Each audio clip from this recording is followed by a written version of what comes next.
Presidente, vou procurar corresponder a esse seu apelo.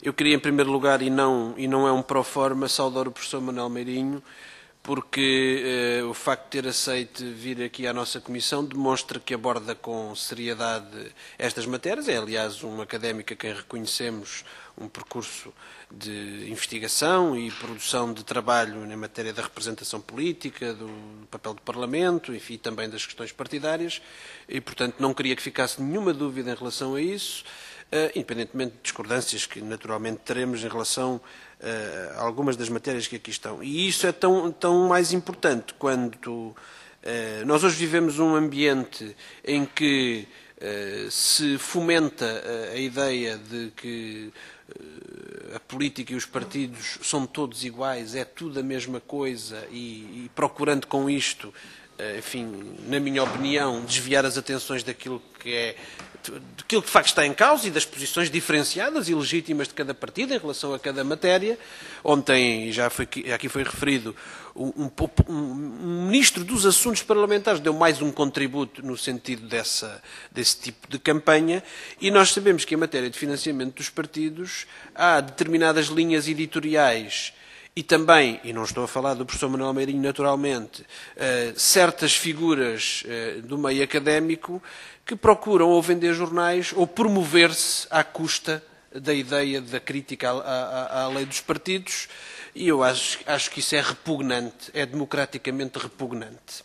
Quando se escreve num artigo de jornal que a nova lei se destina a criar novas fontes de financiamento que mais não são que alçapões onde se vai acomodar todo o tipo de receita ilícita, quando se diz que certas normas permitem branquear malas de dinheiro, quando se diz que os partidos, com a possibilidade de fazer aplicações financeiras, passam a abrir a porta a fluxos financeiros entre contas bancárias e contas offshores, quando se diz que este diploma é uma vigarice legislativa, tinha-se pelo menos a obrigação de vir à Comissão explicar todas estas afirmações, que são muito graves e que, de facto, se distanciam bastante da postura que o professor Manuel Meirinho aqui nos trouxe. Bom, indo ao concreto, nós em 2003 tivemos uma alteração do paradigma da lei, já aqui foi referido. O que é que aconteceu na opinião do PCP? O PS e o PSD, e também o CDS, embora com uma participação menos ativa, estava na coligação do governo e, portanto, era um apêndice sem sentido pejorativo naquela negociação, sem sentido pejorativo. É verdade, quem acompanhou o trabalho da Comissão na altura, quem determinou o andamento dessa lei foi o PS e o PSD, isso é absolutamente inegável. Com todo o respeito pelo CDS, não queria fazer nenhuma menorização do papel do CDS. Bom, essa lei alterou um paradigma. E o que é que aconteceu? O PS e o PSD queriam aumentar muito as subvenções públicas. Mas para justificarem essa opção à face da opinião pública, da população, tinham que dar uma contrapartida. Qual foi a contrapartida? Restringir de forma muito drástica as possibilidades de financiamento privado de pessoas individuais. Não falo de empresas, porque em matéria de empresas isso já estava proibido e já tinha terminado aquele período em que durante muitos anos só o PCP defendia a proibição de financiamento por empresas. Isso não estava em causa e não está agora, e portanto foi esta a contrapartida.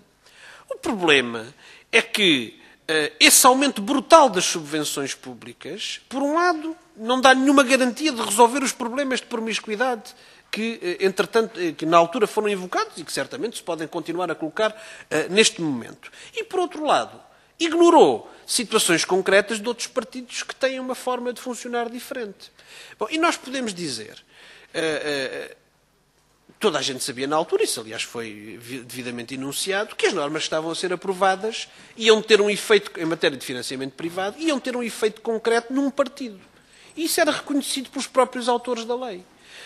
E a forma de atividade desse partido, que é o PCP, naturalmente, não pode ser confundida com financiamentos ilegítimos.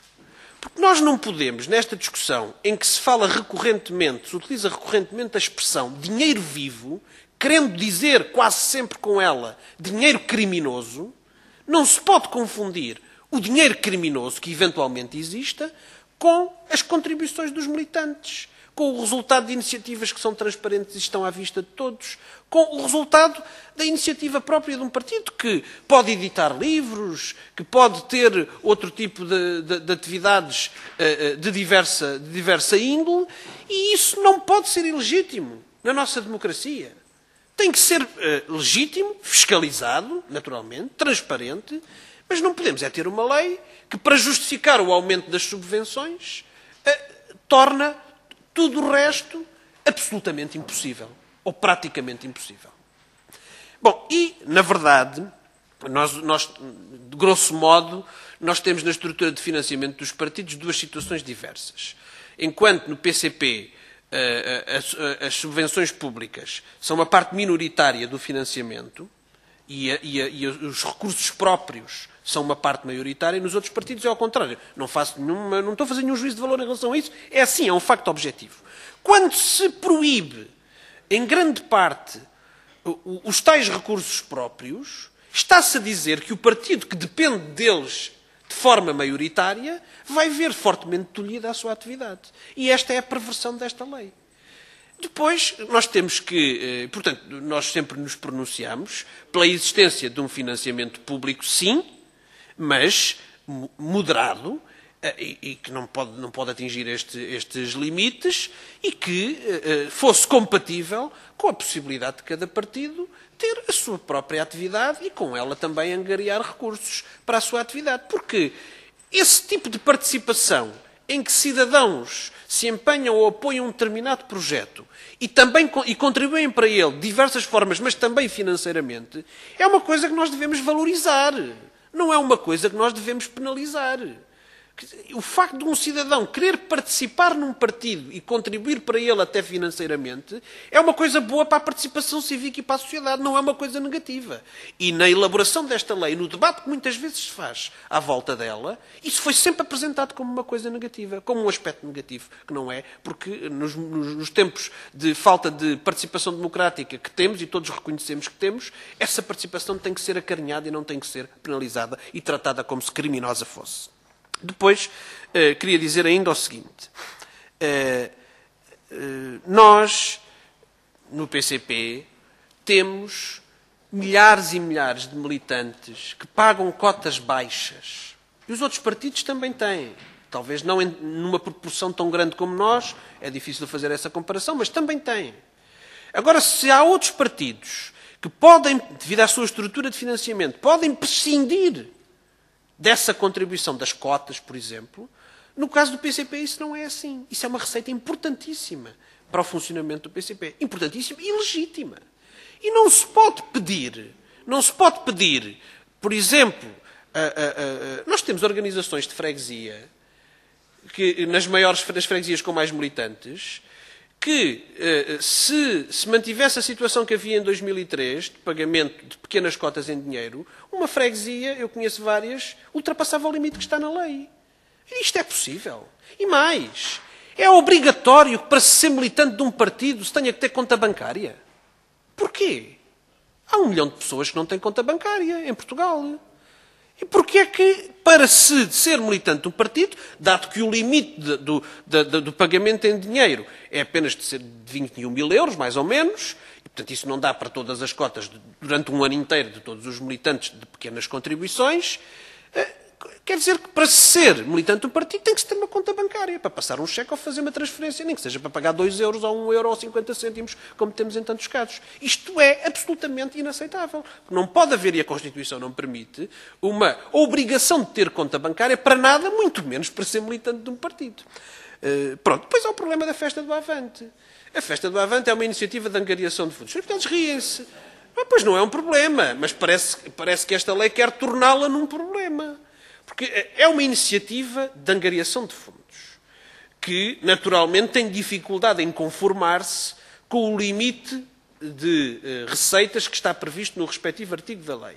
Mas, mais do que isso, a este tipo de iniciativa também é imposto o tal limite dos 21 mil euros em numerário. Ora, qualquer pessoa que já tenha ido à festa do Avante, e mesmo não tendo ido, é fácil de imaginar, percebe que não se pode ter aquelas pessoas todas que compram cafés, ou sandes, ou artesanato, ou o que seja, a pagar tudo em cheque e transferência bancária. E que, portanto, tem que haver outra solução.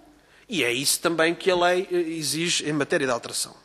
Bom, é por isso que nós, sempre que se abre uma discussão sobre a lei de financiamento dos partidos, não deixamos de colocar estas questões, porque elas são gravíssimas.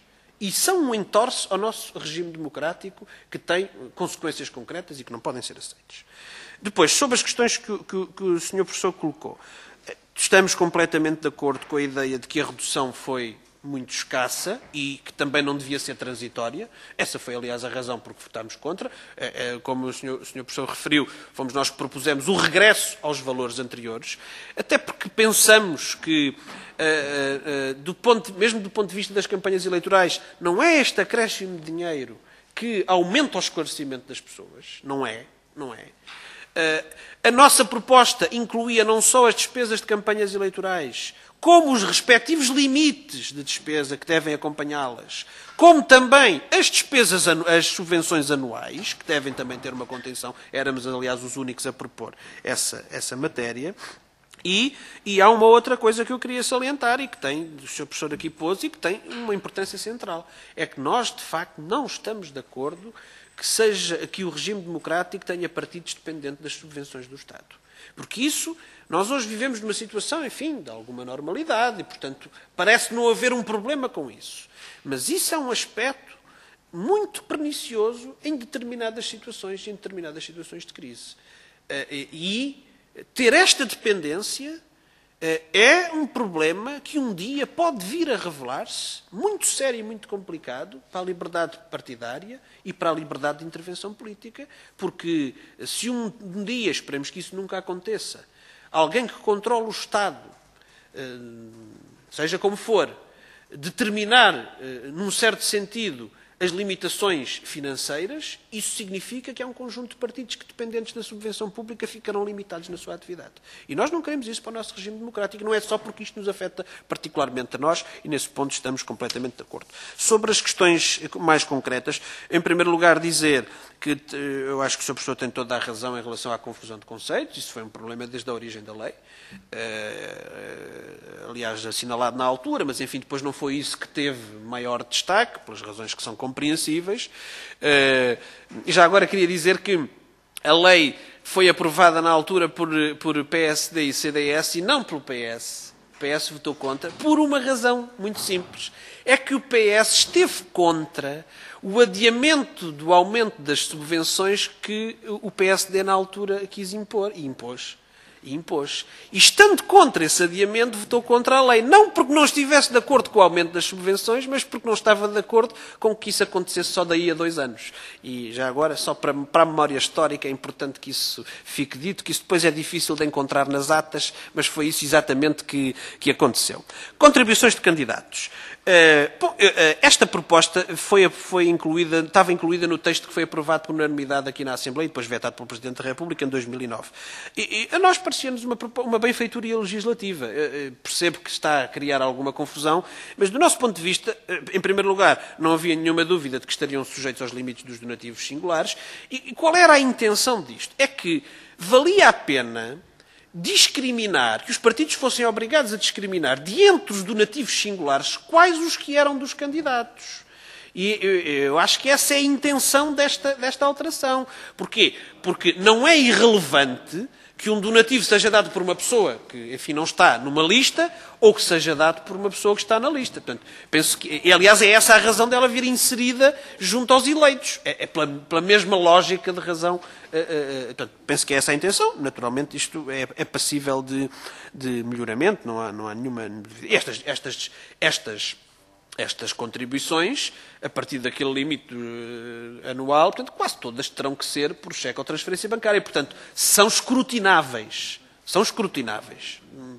Podemos discutir outra matéria, mas não ficam no opaco se for cumprida a legislação. Já agora quero dizer que O principal problema, na minha opinião, em matéria de fiscalização, é que há um conjunto de partidos que não consolidam as suas contas todas. Isso é pouco debatido. O problema fundamental da transparência e da fiscalização não está na lei. Na lei estão outros problemas. Está no facto de, a par de incumprimentos que são contabilísticos, técnicos, de dificuldade de cumprimento de algumas normas, que é evidente na prática do dia-a-dia, mas o problema fundamental é que há partidos que têm estruturas regionais e concelhias que não apresentam contas. E que, portanto, as contas nacionais que apresentam não são nacionais. E poderiam até estar certíssimas naquilo que é apresentado. Se o resto fica de fora, aí é que temos um problema de transparência e de fiscalização.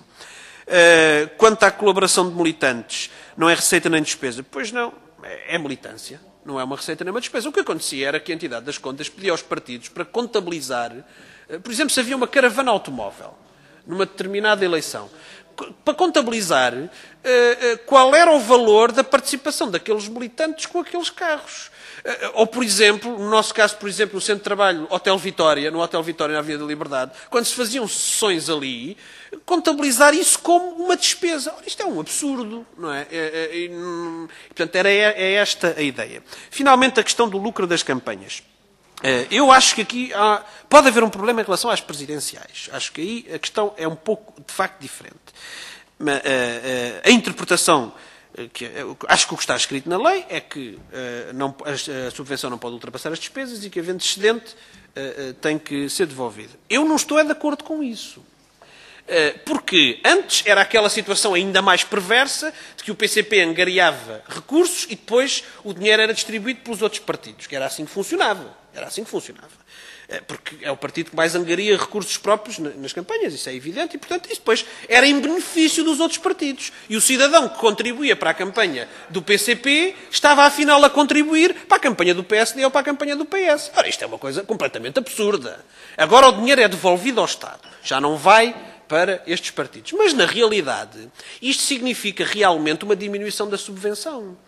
Porque se há excedente na angariação de fundos e se esse excedente tem que ser devolvido na conta corrente, a subvenção é atribuída à mesma, mas depois o partido tem que devolver, logo, na prática, há uma diminuição da subvenção. E, portanto, o problema... Não há lucro, isso não há nenhuma dúvida. Isso não há nenhuma dúvida. O problema, para nós, põe-se no facto de isto continuar a penalizar aqueles que fomentam a participação cívica. Porque um partido que não faça nada... partido que não faça nada nunca tem redução da sua subvenção e nada tem a devolver. Um partido que se empenha a recolher fundos nos seus apoiantes é penalizado porque tem que devolver uma parte do dinheiro que o Estado lhe deu. E isto, para nós, é uma perversão.